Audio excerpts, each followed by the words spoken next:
Ahoj, zdravím všechny domovarníky a přátelé domácího piva. Zase se vydávám na jedno domácí, tentokrát s Tomášem Fialovou. Možná, když jsem to pokazil, tak na začátku, tak bychom mohli začít znova, ale nechme to tam. Vydávám se na jedno domácí s Tomášem Fialou, úřadujícím vítězem Ligy mistrů v českém domácím pivovarnictví. Ahoj, Tome. Ahoj Ondro. Já zase nezapomenu, jak už se mi jednou stalo, že ten pořad se jmenuje na jedno domácí, tak bych navrhl, že si otevřeme po jednom domácím pivu. Já mám tady domácí Lichtenheiner od Toma. Jdu na to. Díky za vzorek. Já tady mám od Ondry, mám tady Barley Wine, pěkný kousek, 10,4% alkoholu, tak doufám, že nezavršíme dnešní povídání umakartovým čelem. Ty vlastně piješ za nás za oba dneska, protože to tvoje je naopak 9stupňové pivo, které bude mít tak kolik? 3%? 3,5%? Ale to teď z hlavy asi úplně neřeknu, myslím si, že kolem 3,5, že má, tuším, jo. No, tak každopádně toho dneska určitě spotřebuješ víc než já, o dost. Na zdraví. Na zdraví. Vůně příjemná. Jsem si teda původně chtěl nechat to pivo steplat, ale začali jsme nějak trošku dřív, než jsem předpokládal, takže to mám ještě trošku studenější. Před chvíli jsem to vytáhnul z lednice. Musíš srkat, aby ti to vydrželo až do konce pořadu? Jo, to si myslím, že asi půjde, no, že na tohle to nebude potřeba spěchat. Díky moc, máš to parádní. S čím je to, víš, jaký je to kouř, druh kouře? Hele, je tam nakuřovaný slad, ten mám vlastně od Jardy Millera. Myslím si, že to je bruntálská pšenice a myslím si, že bukem nakuřovaný. Jo, To zajímavé. Tam jsem se docela i divil, protože jsem si myslel, že Bruntál nakuřuje všechno rašelinou. A když mi tohleto Jarda říkal, že má pšenici, která je nakuřovaná bukem, tak jsem říkal, jako, že to zkusím vyzkoušet. Já jsem vlastně Lichtenheiner jako takovej jsem vařil poprvé, takže tohleto je jako můj první pokus o Lichtenheinera. A myslím si, že to je v celku příjemný. Jo, je to takový letní pití, teda bohužel se mi podařilo ho uvařit až někdy na konci léta. Jo, ale myslím si, že to je takový pohodový. Mám na léto rád prostě tyhle ty slabší kyseláče a na druhou stranu, jak mám rád ty nakuřovaný piva, tak to byla pro mě taková jakoby příjemná kombinace. No, k těm nakuřovaným pivům se s tebou chci určitě dostat, protože ty v tom jedeš ve velkém, ale já jsem chtěl právě zmínit, že já jako člověk, který se do toho dostává teďka docela čerstvě, do těch nakuřovaných piv, tak mně přijde strašně zajímavé, jak fakt každý ten kouř voní úplně jinak.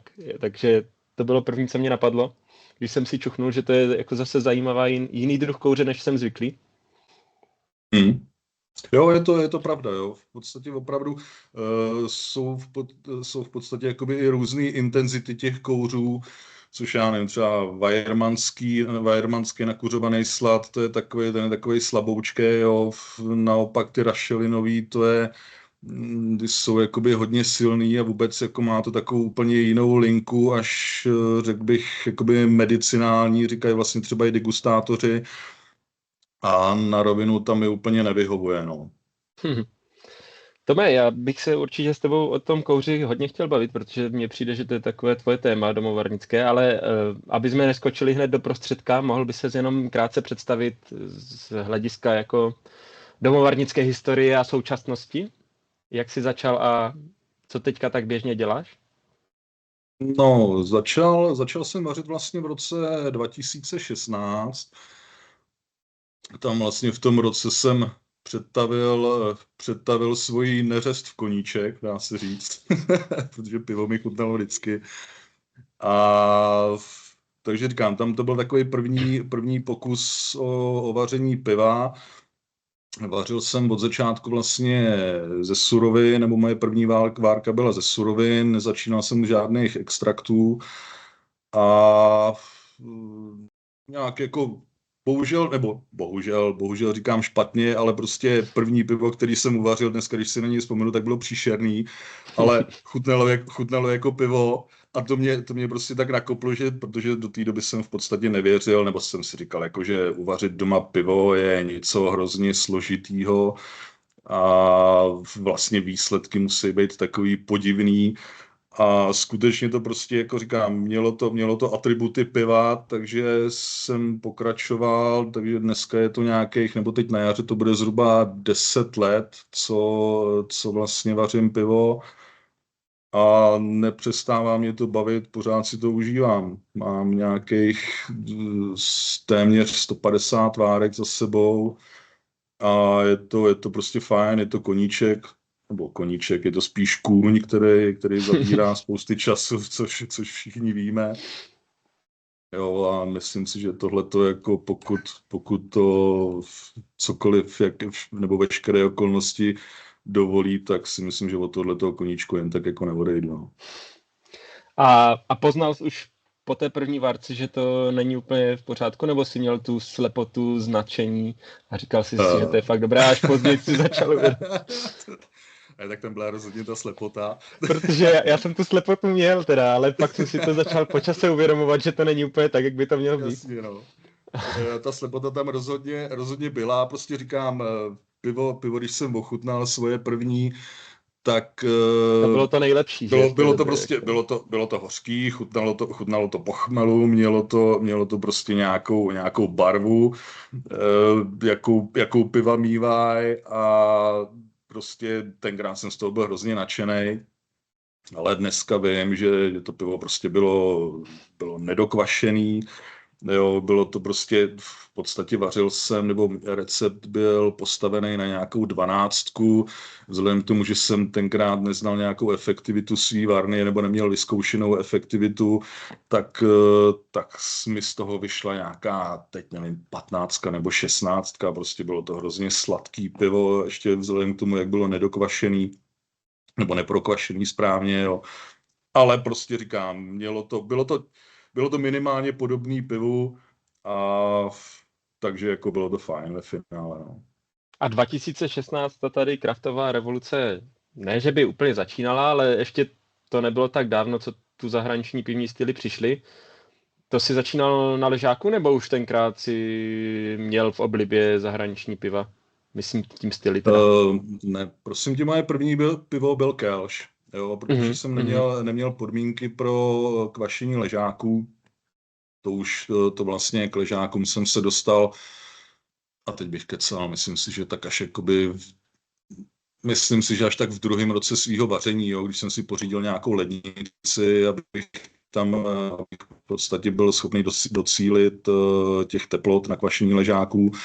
Takže do té doby jsem měl piva, který se kvasejí v pokojové teplotě, plastový kyblík a říkám, první pivo byl Kelš. Přemýšlím o tom, že vlastně vzhledem k tomu, že budu slavit nějakých těch 10 let svých, takže bych možná zkusil zopakovat ten první recept. Uvidíme, jak to dopadne. No a co dneska, já jsem si teda udělal nějaký průzkum, takže vím, ale kdybys to představil sám, co dneska tak jako nejradši vaříš, kam se za těch 10 roků posunul? Dneska nejradši vařím, já to spíš vezmu jakoby regionálně. Mám v podstatě nejradši piva německého typu, ideálně ležáky, ale mám rád i právě piva typu Kelš, nějakou pšenici klasickou a tak dále, ale opravdu mám rád ty německý ležáky. Jo, nějaký boky, teď nedávno jsem vařil Märzen poprvé, a Helles mám hrozně rád, jo, když si chci uvařit nějaký takový lehčí ležáček, tak prostě udělám Helles, mám opravdu tyhle typy rád a říkám, za mě jakoby německý ležáky vedou a to vařím jakoby nejraději. No. No a já se teda vrátím na ten začátek, když jsme se bavili o tom kouři, protože když jsem tak projížděl tvůj facebookový profil, kde veřejně vedeš svoji nějakou varnou kroniku, bych tak nazval, tak mně přijde, že nakuřovaná piva, že tvoří polovinu tvojí produkce možná? Ale řekl bych, že v poslední době jo, nebo minimálně v tomhletom roce. Jo. Já jsem nakuřovaný piva, když jsem ochutnal svoje první nakuřovaný pivo, tak to prostě do mě nešlo. Jo, vůbec jako nechutnalo, ale nevím z jakého důvodu. Měl jsem prostě takový pocit, že to je něco, co chci, aby mi chutnalo. Jo, takže jsem začal vlastně nějakým způsobem experimentovat s množstvím nakuřovaných sladů.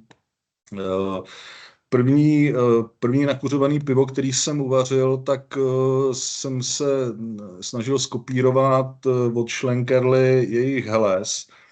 Nevím, jestli znáš tohleto pivo. Jo, je to Ještě jsem vlastně neměl tu jakoby, čest, ale vím, že to je legenda. Tak bych to nazval. je to tak, je to vlastně jejich jediný, nebo takhle, Schlenkerla, dá se říct, že všechny jejich piva jsou nakuřovaný, mají vlastní sladovnu, kde vlastně si ten slad dělají tradičním způsobem, v podstatě udějí kouřem. A tahle ten Helles je jediný pivo, v kterém vlastně nakuřovaný slad není. Jo, oni tvrdí, že tam jakoby ta lehká nakouřenost, která v tom pivě je, a je opravdu lehoučká jenom, dá se říct, že sotva znatelná, ale je tam znát, tak ta lehká nakouřenost tam údajně podle nich je z toho, že vlastně to pivo prochází tou jejich technologií, která je tím kouřem nasáklá a tak dále. Potom, že používají vlastně točej kvasnice, který původně kvasily nakuřovaný piva. Otázka, jestli skutečně ty kvasnice tam jsou schopný přenést vlastně tu nakuřovanou chuť. Já jsem s něčím takovým doma taky experimentoval. Zkoušel jsem vlastně uvařit nakuřovaný pivo a kvasnice otočit jakoby do něčeho, co nakuřovaný není, a nerozpoznal jsem to tam. Jo. Takže teď se vrátím k původní myšlence, protože jsem trošičku zabrouzdal jinam. Tak vlastně moje první nakuřované pivo bylo takový, že jsem vlastně uvařil jakýsi Helles a do něj jsem dal asi, a teď bych kecal, asi 10 nebo 15% právě toho nakuřovaného Weiermannu, který, jak jsem říkal už na začátku, tak je opravdu jenom takový slaboučkej, ta nakuřovanost tam je opravdu taková decentní. A chtěl jsem docílit vlastně toho, že tam bude jenom takový ten nakuřovaný ocásek někde vzadu, sotva znatelný, což si myslím, že se povedlo. No a s postupem času jsem prostě přidával nakuřovaný slady do svých piv, nebo respektive zvyšoval jakoby procento podílu v sypání těch nakuřovaných sladů. Až jsem se dneska dostal na to, že vařím piva, který mají 100% sypání. A tam jsem to spokojený, dá se říct, v tuto chvíli. Jo, takže jak říkám, chtěl jsem si do toho propít a podařilo se mi to. A jak jsi došel na těch 100%, tak ti to začalo chutnat? Řekl jsi, že to je... Tak to už bylo asi dřív, tak, že? Jo, zase experimentoval jsem se sladama od různých dodavatelů a měl jsem, ono vlastně těch dodavatelů tady až tolik není. Jo. To je vlastně ty nakuřované slady, které jsou u nás běžně dostupné, tak to je vlastně ten Weyermann, Best, na kterým jsem se tak nějak jakoby ustálil, protože tam je ta intenzita opravdu výrazná a je vlastně uzený kouřem z buku, takže je to taková, jakoby ta kořenost je tam opravdu příjemná. Další, kdo tady dělá nakuřovaný slady, je ten Bruntal, ten to teda dělá rašelinou, o tom jsme se tady taky zmínili, že ta rašelina má takovou opravdu zvláštní chuť. Intenzita je opravdu výrazná. Jo? Kdyby opravdu byli schopní ty sladovny docílit takové intenzity jako ten Bruntal na té rašelině, kdyby to byli schopní docílit dřevem, za mě by to bylo super. Jo? Ale prostě takovej slad jsem já nenašel, nevím ani jestli je to jakoby technologicky možný, netuším. Jo. Pak vím, že Viking dělá nakuřovaný slady, ale ty to dělají taky rašelinou. Teď přemýšlím, jestli je nějaký další, o kterém bych věděl, nevybavím si teď dalšího. Říkám prostě, jakoby těch dodavatelů, těch nakuřovaných sladů je tady poměrně omezené množství, ale nějak jsem se, jakoby říkám, ustálil na tom bestu, který mi prostě vyhovuje. No. Mm-hmm. A dostal se s těm pivům třeba jediné, co mě napadá, takové podobné přes nakuřovanou whisky, nebo to je věc, která třeba ti nechutná, nebo... Ne, že by nechutnala, ale určitě jsem se k těm nakuřovaným sladům nedostal přes nakuřovanou whisky. Vlastně k nakuřovaným sladům nebo nakuřovaným pivům jako takovým jsem se dostal přes nakuřovaný piva. Jo, vlastně první nakuřovaný pivo, který jsem ochutnal, byl Rauchbier King od Záhory, který je vlastně jakoby tady lokálním pivem u mě, dá se říct, jo, takže tam jsem ochutnal to první pivo, který mi nechutnalo, protože bylo nakuřovaný. Jo, ale tenkrát jsem se tam nějak, protože se docela dobře znám s Vojtou Záhorou, tak jsme se na tohleto téma bavili nějak. A já jsem tam viděl to jeho nadšení pro ty nakuřovaný piva a on o tom mluvil s takovým nadšením, že jsem prostě říkal, hele, jako taky se do toho chci nějak, jako prostě má to něco do sebe, jako chtěl bych se tam taky dostat a říkám, po kousíčkách se mi tam prostě podařilo dostat a myslím, že to je jakoby v dnešní době jedno z mých nejoblíbenějších piv, jakoby.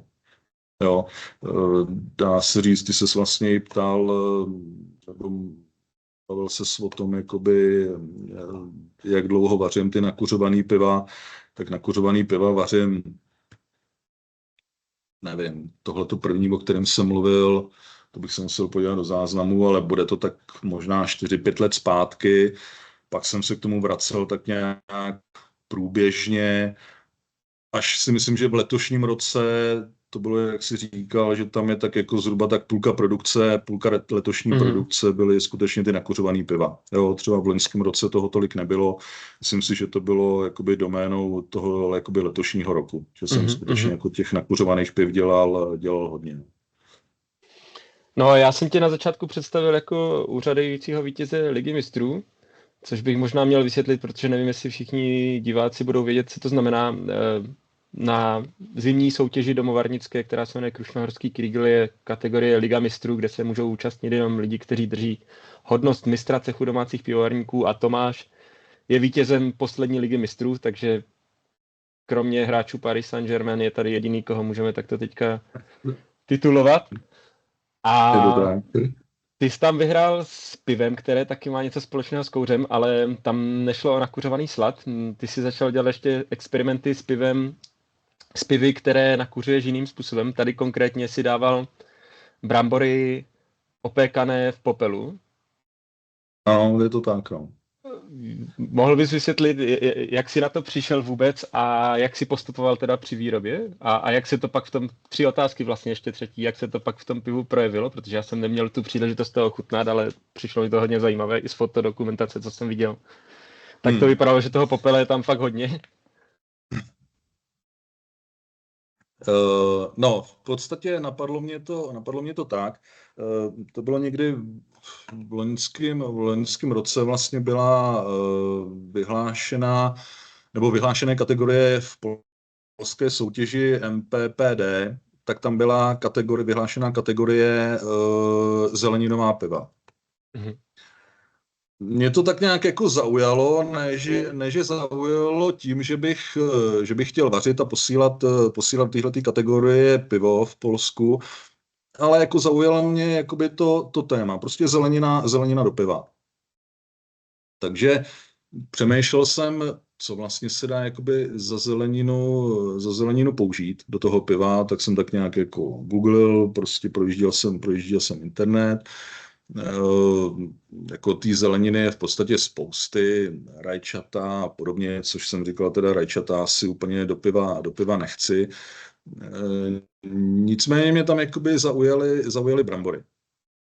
Vzpomněl jsem si na Crazy Clowna, který taky vařil něco s bramborama a díval jsem se, nebo zjišťoval jsem, jakým způsobem vlastně ty brambory do toho piva dostat. Co s nima, jo, aby z nich člověk vytěžil i nějaký cukry. Nepředpokládal jsem, že by z těch brambor tam mohla přejít nějaká chuť. Oni ty brambory té chuti až tolik nemají, kterou by byli schopní předat vlastně tomu pivu jako takovému. Takže jsem se spíš jakoby ubíral směrem, co s těma bramborama udělat, aby z nich v tom pivu v podstatě něco bylo. Jo? Našel jsem tam, že buď to se dají používat brambory syrový jako takový do rmutování, nebo je třeba pečený v troubě, zrovna tak jako dýně nebo cokoliv jiného.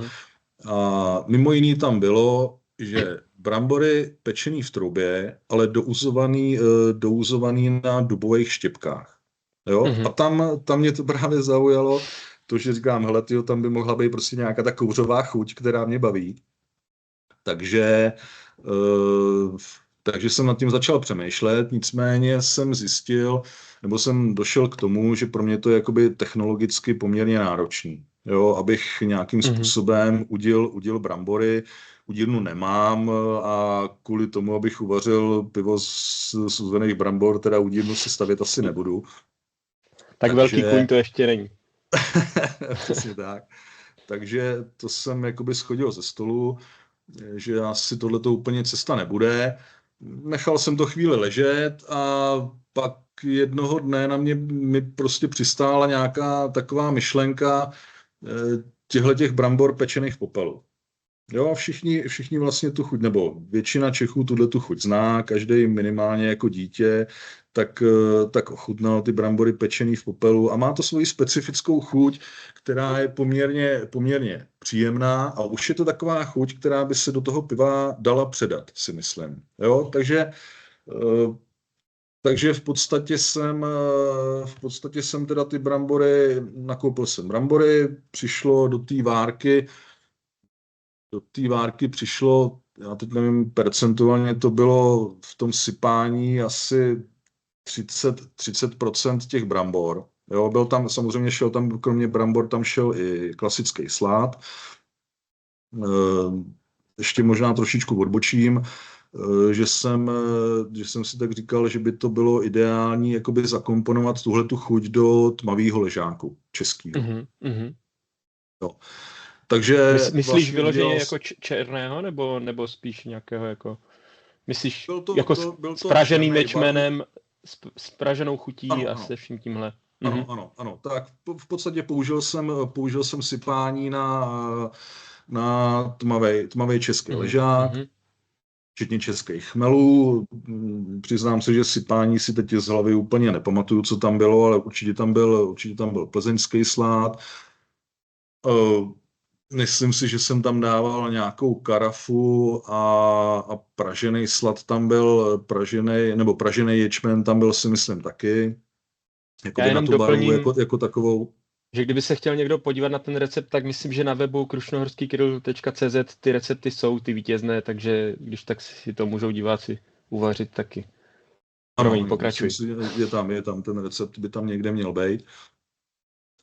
No, takže říkám, prostě sypání bylo základem, byl klasický tmavý český ležák a do toho vlastně ty brambory teda jsem upekl v popelu a nastrouhal jsem je na hrubo, na struhadle a přidal jsem je do rmutování. Prostě proběhly od začátku společně jakoby ve vystírce šly slady i ty brambory a prostě proběhlo to celým varným procesem. Ku podivu se to, měl jsem strach, jakým způsobem se to bude scezovat, takže jsem tam dával radši rýžové slupky. Scezovalo se to ve finále docela v pohodě. Jo, no, takže pivo prokvasilo celkem pěkně, bylo to dobrý, akorát musím podotknout teda, že po začátku takový ty první dojmy z ochutnávek byly dost rozpačitý, protože tam z toho piva vlastně vylejzala, jak to mám říct, vyloženě ta spálenina. Jakoby, jo, Aha. protože jsem tam ty brambory jsem tam dával celý, tak jak byly, tak jak jsem je vytáhl z toho popela, což znamená vlastně ten vnitřek brambory jako takovej, ale i včetně těch opálených slupek z toho popela. A to tam vlastně z toho piva po začátku hrozně vylejzalo. Jo, bylo to, až to bylo jakoby nepříjemný, dá se říct až nepitelný skoro. Jo, opravdu to bylo jakoby, byl jsem z toho zklamaný, Jak že když se ti to sebe, připálí jako chmelovar, jo? Nebo něco, taková nějaká pachuť, na nebo... rovinu nevím, jak chutná spálený chmelovar, protože jsem nikdy nespálil Tak chmelovar. to já Jo, bohužel já už tu vařím v zkušenost hrncích, jako jednou mám, nepodařilo takže se mi tohleto nikdy, takže opravdu nevím, jako tu jo, jo, zkušenost nemám, ale tak jako víme všichni asi, jak chutná spálenina, takže jasně. tahle chuť tam prostě byla. Jo, nicméně po nějakých, řeknu, 2,5 až 3 měsících se to najednou začalo jakoby pěkně zakulacovat. A vlastně ještě řeknu, že ten černý ležák byla to 13, takže takový jakoby plnější pivo, možná i maličko sladší. A opravdu si to tam začalo do toho jakoby sedat pěkně a zakulacovat se. A to pivo bylo čím dál tím lepší a lepší. Bohužel v té době už jich moc nebylo ani, jo, protože už ta várka byla taková jakoby skoro vypitá a nicméně mi tam zbylo pár lahví, který jsem poslal na ten Kriegel a tam, tam se to pivo vlastně teda umístilo na tom prvním místě a někteří degustátoři mi vlastně, jakoby jsem s nima komunikoval a opravdu z toho byli poměrně nadšený. To byl takový specifický druh piva. Zajímavý A, to bylo, no. a co se teda dostalo do té chuti? Ty brambory teda, jak si předpokládal, tam nebyly, nebo tě tam třeba Ne, překvapily? ale ty brambory tam nebyly Takže a jenom ani jsem s zdroj tím škrobu vlastně, že? tak, přesně tak. Zdroj škrobu a předpokládám, že i nějaký cukry se tam z toho vytvořily, Mhm. skvasitelný. A říkám, jako cílem bylo skutečně předat tam jakoby tu chuť té opálené slupky vlastně. A Jo, ta tam byla teda. ano, to tam byla, že to tam navozovalo takovou jakoby lehkou nakouřenost, znatelnou. A říkám, bylo to příjemný pivo z toho ve finále. Rád bych ho někdy zopakoval. Uvidím možná v příštím roce někde. No. Super. A já jsem od tebe dostal víc vzorků, než jenom ten Lichtenheiner. Ty ostatní jsem si vypil jako přípravu na rozhovor a dost mě zaujal Rauch Doppelbock, jestli to říkám správně, nebylo tam Rauch Doppelbock. žádné další přídavné jméno už tam nebylo, že? Jenom nakuřovaný a dvojitý. Ano, přesně. Jo, ale vlastně tam byly ještě další věci, že to bylo s mákem a s povidlama, takže to jsem zapomněl. Ne, nebyly tam povidla, byly tam sušené švestky. Sušené Byl švestky, tam jo.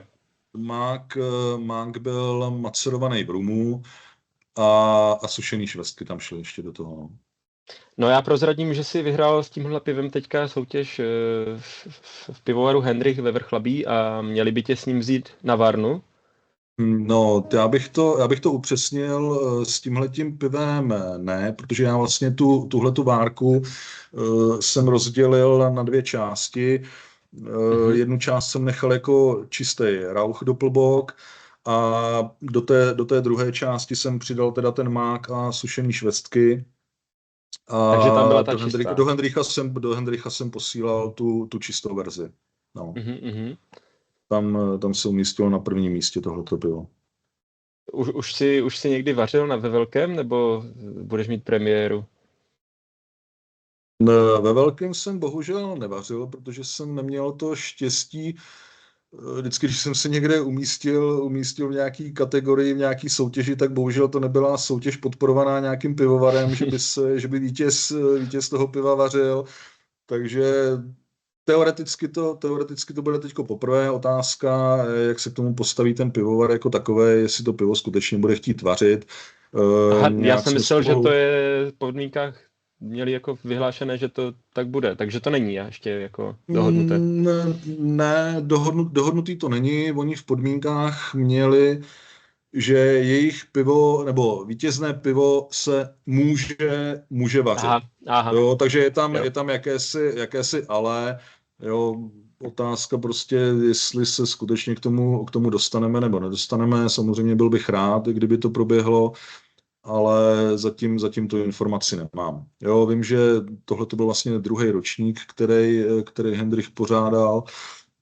Loňský pivo nebo loňský vítězný pivo se u nich tuším vařilo. Nevím, uvidíme, jak to dopadne s tím jednou. Tak držíme palce teda. To byl bych A, rád, děkuji. a ještě jsem si tady udělal poznámku, že se tě chci zeptat na nové žánry, protože když jsem si tak projížděl jako tu tvoji produkci, tak mně přijde, že ty zkoušíš vymýšlet nové pivní styly. Často vybočuje ze škatulek, ať už to je bramborový ležák nebo cokoliv jiného. Napadlo mě, ty si mi dával ležák, kde si dal skoro 100% sypání pšeničný slad. Vymýšlíš takové věci. Už si vymyslel něco, co bys nám tady chtěl jako představit a tohle vařte, to je úplně výborné. Tohle teďka bude v BJCP v příští edici zapsané, protože si to všichni oblíbí. Ale to jsi mi dal teda složitou otázku, jako poměrně. Ne, tak To co chutnalo opravdu tobě? Co jsi vymyslel takového novátorského? Krom teda bramborového ležáku, o tom už jsme se bavili. Ale já si myslím, že jsme v podstatě si myslím, že z takových těch největších, ne snad extrémů, ale z toho, co jakoby vybočovalo, tak jsme tady už dneska zmínili. Jo? Já si myslím, jako, že tam těch piv jakoby nemám tolik, který by vyloženě vybočovali z mantinelů nějakých zavedených. Já musím říct, že vlastně jakoby po začátku svýho vaření nebo ty první roky, kdy jsem vařil, tak jsem vůbec nebyl jakoby zastáncem právě nějakých takových experimentů, protože jsem si říkal, že nejdřív se chci naučit vařit ty pivní styly jako takový a až je budu umět, tak s nimi můžu začít nějakým způsobem kouzlit a vymýšlet ptákoviny. Jo, takže jako trvalo mi to pár let, než jsem jakoby najel na to, že už jakoby ležáků klasických bylo dost, je to furt jakoby dokoláč a že by to chtělo začít nějak experimentovat, něco vymýšlet, nějakým způsobem to pivo obohatit, což je, dá se říct, prostě, já nevím, poslední 2 roky třeba, že se snažím něco vymýšlet. Jo, to bys s tím pšeničným ležákem třeba to jsem měl v úmyslu uvařit klasický český ležák, který jsem letos vařil asi akorát jednou. Říkám, ale uvařil bych si ho zase.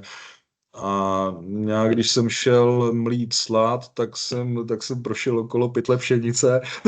Nebo Zakopl. Zakopl. A takže ve finále tam skončil ten pšeničný slad. No. Říkám, ale proč to neskusit? Něco z toho vypadne, nemyslím si, že by to muselo být úplně blbý. No, prostě uvařil jsem to. Je pravda, že to pivo má poměrně výraznou kyselinku, což mě jako trošku mrzí. To je věc, která mi v pivech docela vadí, obzvlášť v ležáku. Nevím, jestli to tam udělala ta pšenice, nebo jestli to dělá to, že neupravuju vodu žádným způsobem. K tomu jsem se taky zatím nedokopal. Otázka je, jestli někdy dokopu vůbec. A takže říkám, no, tak to byl ten pšeničný a jinak v podstatě jsme tady asi víceméně všechno zmínili, nebo nenapadá mě teď nějaký takový extrém, který bych vařil a který bych tady chtěl nějak zdůraznit. No. A máš nějaké takové vyhlídky do budoucna, co bys chtěl ještě, jaké vody prozkoumat? Aniž bys tady prozradil nějaké průmyslové tajemství teďka? to já se nebojím prozrazovat tajemství. Vyhlídky do budoucna, no v podstatě dá se říct, že hodně komunikuju třeba s Jarnou Millerem, vlastně s ním si měl taky rozhovor a ten je hodně vaří takový ty bredkový piva, Mhm. takže tam tak jako do toho po kouskách zabředávám. Samozřejmě s asistencí Jardy vždycky si hodně nechám nachytřit nějakým způsobem. Jo, teď tady vlastně kvasím od loňského roku, tady mám lembik nějaký. Nejsem si úplně jistý, že se povede, když jsem ho nedávno ochutnával, tak mám pocit, že mi to zodstovatilo teda. Mhm. Jo, uvidíme. Jo, to je možná taková věc, kterým směrem bych se, nebo ani ne směr, ale spíš jako odbočku takovou, kam bych Mhm. ještě možná měl chuť zabrousit, nicméně si nemyslím určitě, že by z toho mělo být vlastně gro mýho vaření. Jo, to já si myslím, že opravdu jsem se tak nějak jakoby ustálil na těch německých ležácích, řekněme, to jsou opravdu moje nejoblíbenější piva a myslím si, že u nich zůstanu. Jo, tam pokud budu s něčím experimentovat, tak si myslím jakoby spíš v tomhletom směru třeba. Mhm. Jo, kdy budu dávat mák do piva a podobně. No. Super. Já jsem původně to začal před rokem natáčet ty rozhovory s myšlenkou, že by to mělo být do půl hodiny, což se mi už několikrát v řadě nepodařilo, ale vůbec mi to nevadí. Nicméně asi pomalu začnu otáčet k závěru a mám ještě jednu bonusovou otázku, protože mě dost zaujal název tvého domácího pivovaru. Ty jsi ho pojmenoval po broukovi, který napadá a infikuje slad, takže je potom nepoužitelný. Tvůj pivovar se jmenuje Pillows. Já tuším, má to nějakou jako historickou souvislost? Měl jsi nějakou invazi Pillowse doma, nebo? Jak jsi na to přišel? Má to historickou souvislost, musím říct na rovinu, že jsem hodně přemýšlel nad tím, jestli ti tato otázka napadne, bohužel napadla. Přemýšlel jsem, jestli ti to mám říct dopředu, aby si se na to neptal. Tak nemusíš odpovídat. Můžeme to nechat jako tajemství. Jako já to asi trošičku zaobalím.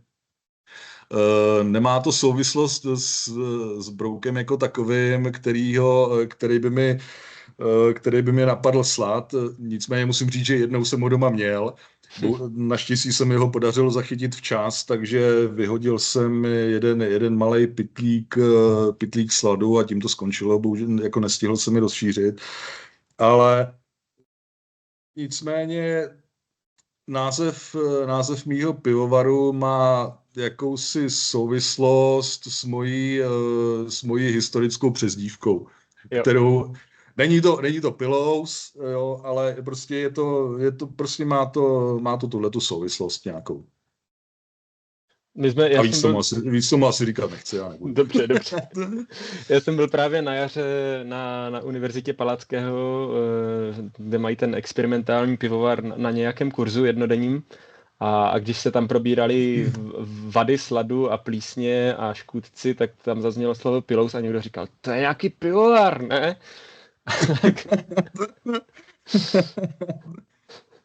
Dobré. Už je to známý trošku. Já každého hosta prosím o jeden recept, který by zveřejnil pro diváky, tak jenom tady ve zkratce přečtu, co ty si mi poslal. Ten recept, který si vybral ty, je světlý Rauchbier. Já úplně nejsem zběhlý v nakuřovaných pivech, ale pletu se, že Rauchbier je většinou spíš polotmavý, nebo... Ano, řekl bych, aspoň co já vím, tak většinou to jsou polotmavý a tmavý piva. Takže zase nějaký tvůj tady novátorský počin, nebo kupují se i komerční světlé Rauchbiery? Dělává se to běžně, nebo? Ale zkoušel jsem jakoby googlit, jestli takový pivo existuje, něco na mě vyskočilo. Jo, myslím si, že něco podobného se někdo asi pokoušel, nicméně tohleto pivo bylo jakoby původně z mojí hlavy, až jakoby zpětně jsem potom říkal, hele, podívám se, jestli někdo něco takového vaří a asi se o to taky někdo pokoušel už, no. Já to teda jenom v rychlosti přečtu. Tomáš vaří světlou 11, jenom čistě z toho best smoked sladu. Má tady nějakou dvoukrokové dekokční rumutování, na 22 IBU, jenom tetnangem chmelené, na 3 melení, takže i trochu dává na pozdních melení a kvasíš to kvasnicema VLP 860 Munich Helles při 10 stupních. Takové jednoduché nakouřené pivo. Co bys nám k tomu řekl? Na co se můžeme těšit, když to uvaříme? Na velice intenzivní nakouřenost a ležáckou pitelnost Hellesu. Jo, je to opravdu příjemný pro milovníky nakuřovaných piv. Je to opravdu příjemný zážitek, aspoň za mě. Jo, je to, prostě říkám, světlý, relativně slabší pivo s dobrou pitelností a intenzivně nakuřovaný. Díky. A napadá mě, protože taky se spíš potkávám s tmavšíma nakouřenýma pivama, a jak tobě se to pojí vlastně ten kouř s různými typy sladů? Máš nějakého favorita? Nebo hodí se ti to spíš do těch černých piv, nebo to už vyhledáváš úplně všude, nevidíš ten rozdíl? Hele, za mě jako hodí se obecně spíš do těch tmavých piv. Jo, spíš do těch tmavých piv mi sedne. Já vlastně nejradši ho používám do nějakých těch boků nebo doplboků, jo, kde se mi to jakoby pěkně snoubí i s tou výraznou sladovostí toho piva jako takového, že tam je vlastně ta kombinace té nakouřenosti, řeknu i asi blbě, ale řeknu i sladkosti nebo sladovosti. Jo, tyhle ty piva jsou takový sladší, jak jsou silnější. Jo, tam mi to tak jako pěkně zapadá i s tou, když se povede, tak vlastně jakoby i s tou ovocitostí těch piv, nebo respektive těch boků, doplboků, kde tam jakoby tu ovocitost dělají spíš to modré ovoce, nějaký jakoby právě ty švestky, třeba borůvky a podobně. Bohužel musím říct, že se mi to, když se pokouším udělat ten bok v nakouřený verzi, tak se mi to jakoby trochu tam kope a mizej právě ta ovocitost tam jakoby mizí, protože nevím, můj dojem, jo, otázka, jestli to tak skutečně je nebo není, tak tam vzniká z vysokého podílu mnichovského sladu. Jo. A ten já vlastně, když dělám klasický bok nebo doplbok, tak se snažím tam nacpat, řeknu, 75–80% mnichovského sladu, zbytek něčím doplním, ale ve chvíli, kdy chci dostat intenzivní nakuřovanost, tak samozřejmě musím ubírat ten mnichovský slad, a což byl příklad teďko teda i toho doplboku, který jsem ti dával, ty jsi měl vlastně ten makovej, tam se to asi trošku ztrácelo, protože tam byly ty chutě jiný, ale u té čisté verze, kterou ty si neměl, nebo kterou si neochutnal teda bohužel, tak tam tahleta ovocitost mi tam chybí. Jo, je tam příjemná, výrazná nakouřenost, ale chybí mi tam tahleta ovocitost. No. Jo, takže to je asi na tom budu muset ještě zapracovat a najít tu správnou vyváženost, aby tam bylo všechno, co od toho piva vlastně chci. No. Tak díky moc za všechny informace, za veškeré know-how, co si nám předal. A tradiční poslední otázka. Ty jsi ze středních Čech, z Polabí. Mohl bys nám doporučit nějaké dobré pivo, dobré pivovary z tvého regionu, kdyby jsme se vydali na dovolenou? Co máme vyzkoušet? No, tak tady u nás vlastně v podstatě za rohem je pivovar Tahoun ve Všejanech. Tam vaří poměrně zajímavý piva. Tam mají celkem příjemné ležáky. Přes léto dělají i nějaký gosečka, dělají i barikovaný verze nějakých autů a podobných piv silnějších. Takže tam bych určitě doporučil navštívit. Další, to už jsem tady zmiňoval, ten pivovar Záhora v Kněžičkách, to taky odsud není daleko. Ti taky vařej zajímavý piva a myslím si, že dobrý. A poslední, co bych asi tady vypíchnul, ono těch pivovarů tady v blízkém okolí moc není, tak je Poděbradský Zdroj a tam asi doporučím jediný, obloukem se vyhněte. tam, tam se fakt jako za ty léta občas se tam stavím, ten pivovar funguje už x let. Jednou za čas se tam zastavím, jestli se jim podařilo někam postoupit a nějak se jim nedaří. Ty piva tam jsou pořád stejný a není to dobrý. Tak to byl Tomáš Fiala, moc krát děkujem. Z nejbližšího okolí bych řekl asi všechno. Taky díky. Mějte Díky, se. že jsi udělal Ahoj. čas. Ahoj.